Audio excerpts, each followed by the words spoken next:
2025 আসলে অনেক ups and downs নিয়েই ছিল। আমার ভালোবাসার মানুষটা নিয়ে অনেক স্বপ্ন আছে, বাট 25-এ মনে হয় কেন গেলাম না বাংলাদেশ ছেড়ে। আমি আল্লাহ চাই। আমরা একটা সুন্দর জীবন চাই। কেমন ছিল 2025? জঘন্য ছিল, কেন? কারণ বিভিন্ন রাজনৈতিক ইস্যু ছিল। 2024-এর পরে মনে হয়েছে না 2025 খুবই ভালো যাবে, কারণ স্বৈরাচার চলে গেছে। তারপর মানে সব দিক দিয়ে একটা ভালো একটা আশা ছিল, কিন্তু 2025-এর লাস্ট দিক দিয়ে যা হইলো, এমনকি গতকালকেও তো আমাদের খালেদা জিয়া মারা গেলেন, হাদি ভাই মারা গেল, তারপর বিভিন্ন সব কিছু মিলে মানে জঘন্য গেছে পরিস্থিতি। মানে এখন একটা মানে 2024-এর পর একটা আশা ছিল যে বাংলাদেশ বেস্ট, বাট 25-এ মনে হয় কেন গেলাম না বাংলাদেশ ছেড়ে। 2025 আসলে অনেক আপস এন্ড ডাউনস নিয়েই ছিল। শুরুটা ভালো গেলেও আমাদের এবছরের শেষটা আসলে খুব একটা মানে আশানুরূপ হয়নি, কারণ আমরা আমাদের হাদিকে হারিয়েছি, আমাদের দেশনেত্রীকে হারিয়েছি।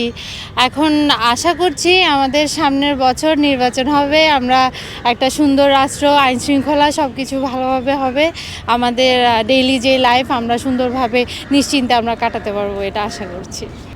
2025 তো আমাদের আসলে ঝড় ঝঞ্ঝা, অনেক কিছু প্রত্যাশা ছিল, সে প্রত্যাশার অনেক কিছুই আমরা পাইনি।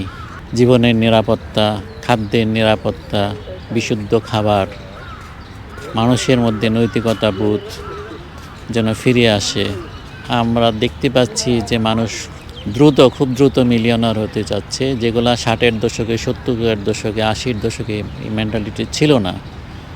আমরা প্রত্যাশা করি নতুন প্রজন্মের কাছে তারা নীতি নৈতিকতার মধ্যে থেকে দেশটাকে সোনার বাংলা হিসাবে রূপান্তরিত করার জন্য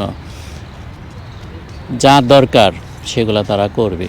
আমরা বয়োবৃদ্ধ, আমরা তো এখন মানে যাওয়ার পথে আছি।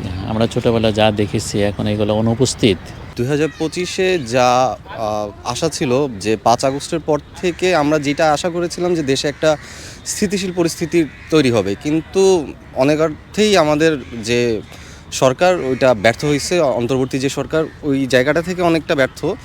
তো আমরা চাচ্ছি 2026-এ এখন নতুন করে ইলেকশন শুরু হবে বা নতুন একটা সরকার গঠন হবে। তো আমরা চাচ্ছি যাতে দেশে এই বর্তমানে 2025-এ আমরা যেটা দেখে আসছি যে একটা অস্থিতিশীল পরিস্থিতির উপর দিয়ে গেছি আমরা, ওইটা যাতে না আসে, দেশটা যাতে একটু স্থিতিশীল হয়, মানুষের স্বাভাবিক জীবনযাপন ফিরে আসে।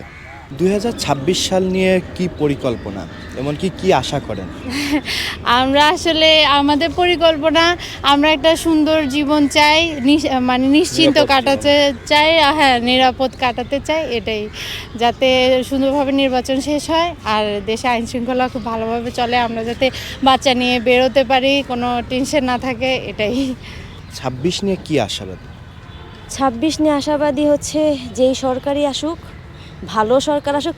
আমরা সরকার সম্পর্কে কিছু ধারণাই ছিল না, বাট এখন এমন একটা সময় হয়েছে যখন কথাবার্তা বলতে গেলে, যে 2 বোন বেরোইছি, কথার মাঝখানে একটাই কথা, সরকার ছাড়া কোনো কথা নেই। আর বর্তমান পরিস্থিতি অনুযায়ী শুধু এতটুকুই আশা করি যেন সবাই ভালো থাকুক, আর কোনো মায়ের কোল খালি না হোক, আর কোনো বোনের ভাই না যেন না মারা যায়। আমার ভালোবাসার মানুষটা নিয়ে অনেক স্বপ্ন আছে, যে 2026 সালে তারে নিয়ে একসাথে থাকবো সারাটা জীবন। মাঝপথে কখনো জানি ছায়া না যায়, যতটা এখন পর্যন্ত যতটা ভালোবাসছে ওটা জানি সারা জীবন রাখে। জানুয়ারির 1 তারিখ কি চাও তুমি? আমি আল্লাহ চাই। আল্লাহকে চাও? আচ্ছা, মাশাআল্লাহ। তারপর আর কি চাও? আর হচ্ছে বার্থডে চাই। বার্থডে চাও? ও রে বার্থডে। তারপর আর কি চাও? আর হচ্ছে দাদাকে চাই। দাদাকে চাই। নতুন বছরের শুভেচ্ছা জানিয়ে দাও সবাইকে। নতুন বছরের শুভেচ্ছা জানিয়ে দাও। শুভ নববর্ষ বলো। শুভ নববর্ষ।